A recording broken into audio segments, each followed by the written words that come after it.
BMP TV Professional Update.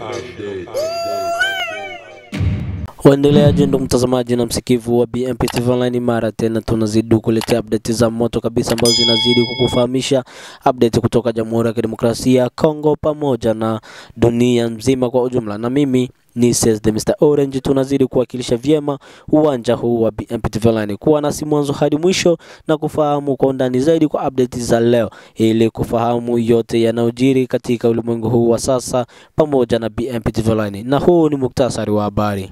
DRC na Rwanda za sahihi makubaliano ya amani huko Marekani. Mbunge Elias Ntambwe atoa tamko rasmi. Rais Joseph Kabila avamiwa na umati wa wakazi wa Bukavu katika saa za usiku. Msaada wa kibinadamu kwa waathirika wa mafuriko ya April. Ubalozi wa Emirati za Kiarabu na kanisa la Shekina wajitoa kusaidia. Kuna haya na mengineyo ambayo yako kiundani zaidi, kwa hiyo fanya kusubscribe, like pia na comment, na hivyo utakomentisha zaidi kwa sababu utafahamu yaliyo mengi kupitia BMP TV Online kwa huko Jamhuri ya Kidemokrasia ya Kongo. Kana si mwanzo hadi mwisho na ufahamu mengi zaidi kwa undani zaidi. Na mimi ni Mr. Orange. Habari kamili. Huko Washington, katika hatua za kihistoria ya kurejesha amani ya kudumu katika eneo la Maziwa Makuu, Jamhuri ya Kidemokrasia ya Kongo na Jamhuri ya Rwanda zimetia saini mkataba wa amani leo Ijumaa tarehe 27 Juni 2025 mjini Washington huko Marekani. Tukio hilo limekuja baada ya juhudi za kidiplomasia zilizokuwa zikiongozwa kwa ustadi na dhamira thabiti za Mheshimiwa Felix Antoine Tshisekedi Tshilombo, rais wa Jamhuri ya Kidemokrasia ya Kongo. Kupitia ushawishi na msimamo wa dhati wa mkuu huyo wa nchi, hatimaye pande husika zimekubaliana kuweka mwisho wa mzozo wa muda mrefu ambao umegharimu sana Kongo, hususan katika maeneo ya Kivu Kaskazini na Ituri pamoja na Kusini. Akizungumza mara baada ya kutangazwa kwa habari hizo njema, Mheshimiwa Elias Ntambwe, mbunge wa taifa kupitia muungano wa Union Sacrée de la Nation, alitoa kauli yenye matumaini makubwa kwa wananchi wa Kongo akisema, tunamshukuru sana Mheshimiwa Rais kwa diplomasia yake madhubuti. Kusainiwa kwa mkataba huu ni hatua kubwa sana, kwani kutaleta mwisho wa uvamizi na mashambulizi dhidi ya nchi yetu yaliyodumu kwa zaidi ya miongo mitatu. Rwanda sasa imekubali kuanza kujiondoa kwenye ardhi yetu, hasa kutokana na msimamo mkali wa Marekani. Mbunge huyo alifafanua kuwa kulingana na taarifa alizonazo, baada ya kusainiwa kwa makubaliano haya kutakuwa na kipindi cha mpito cha siku 30 ambacho kimetengwa rasmi ili kuruhusu jeshi la Rwanda kuondoka kabisa katika ardhi ya Kongo. Taarifa hii imepokewa kwa hisia tofauti nchini Kongo, huku wengi wakielezea matumaini yao kwamba makubaliano haya yatakuwa ni mwanzo wa enzi mpya ya amani, maendeleo na heshima ya mipaka kati ya mataifa hayo jirani. Pia wananchi wengi wameendelea kumpongeza Rais Tshisekedi kwa kushikilia msimamo wa uhuru wa taifa na kutetea kwa ujasiri maslahi ya wananchi wake katika jukwaa la kimataifa. Hata hivyo, wadau wa amani na wanadiplomasia wanaonya kwamba utekelezaji wa mkataba huu utahitaji ufuatiliaji wa karibu, wazi wa kimataifa na dhamira ya kweli kutoka pande zote mbili. Mashirika ya kimataifa yameeleza nia yao ya kufuatia mchakato huu wa karibu ili kuhakikisha kuwa Rwanda inatekeleza ahadi yake ya kujiondoa na kwamba haki za raia wa Kongo zinalindwa kikamilifu. Kwa mara nyingine tena, historia imeonyesha kuwa suluhu ya migogoro inapatikana kupitia majadiliano ya kweli, diplomasia ya dhati na mshikamano wa kitaifa. Swali linabaki kwa walio wengi kwa jamii ya Jamhuri ya Kidemokrasia ya Kongo ni je, mkataba huo Rwanda itazidi kuzingatia kwa kile ambacho walichokisahini na kuonesha kuwa kweli ameheshimu mamlaka ya kimataifa na kutaka kurudisha vikosi vyake nyuma? Hiyo ni mojawapo ya swali ngumu ambayo bado inazidi kwa kwenye mioyo ya walio wengi. Na vipi kwenye upande wa majeshi ya kizalendo? Basi wamekubaliana na hiki ambacho tayari kimesainiwa na Felix Antoine Tshisekedi Tshilombo kwa kutaka kuweka amani kwa upande wa kiserikali, lakini kwao wao wazalendo bado hawajawa na kauli yote hile ya kuongea kwenye mambo haya ambayo yanazidi kuendelea katika nchi ya Jamhuri ya Kidemokrasia ya Kongo, kwa sababu bado wanazidi kuwakilisha vyema kwa mapambano ambayo yanazidi kuendelea.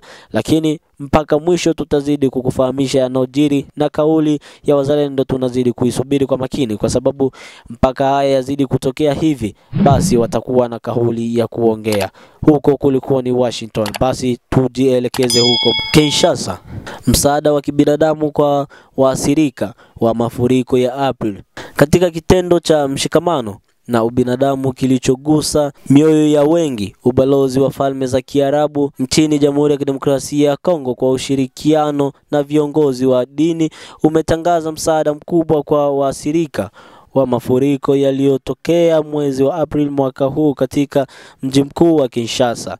Katika tukio lililofanyika rasmi siku ya Alhamisi tarehe 26 Juni 2025, hiyo jana, balozi wa Falme za Kiarabu nchini DRC alikabidhi msaada wa kifedha wenye thamani ya $50,000 za Kimarekani kwa ajili ya kusaidia familia zilizoathirika na mvua kubwa na mafuriko yaliyosababisha uharibifu mkubwa wa makazi, miundombinu na maisha ya watu.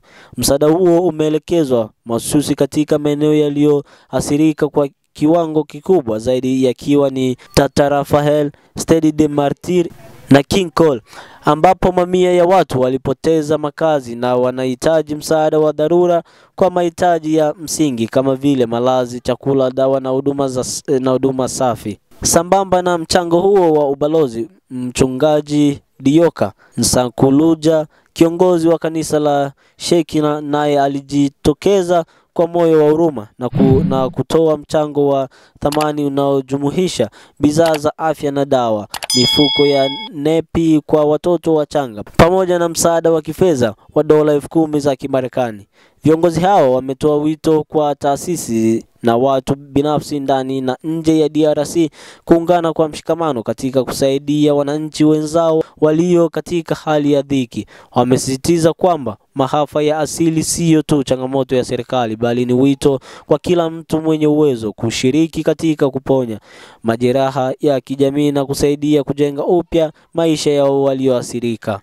Kwa upande wake, serikali ya DRC kupitia taasisi zake za msaada wa dharura na ustawi wa jamii imeshukuru kwa ukarimu huu na hali ya juu na kusisitiza kuwa msaada huo utasimamiwa kwa uwazi na utafikiwa malengo kama ilivyokusudiwa.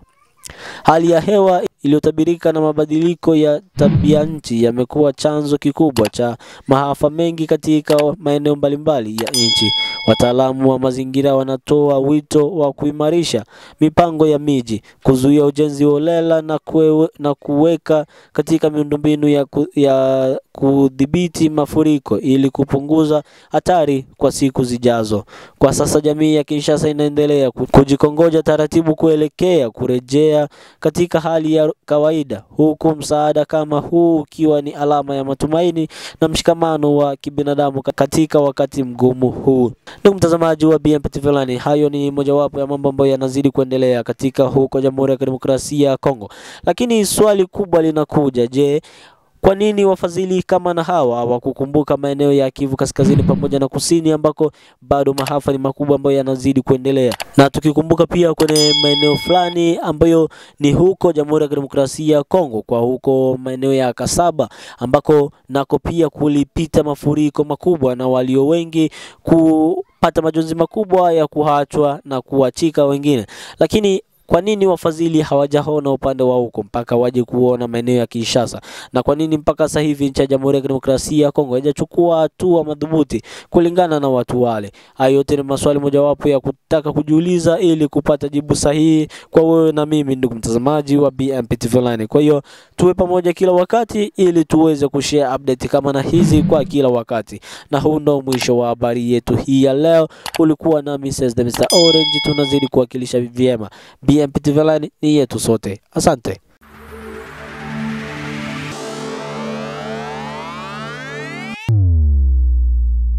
BMP TV Professional Update.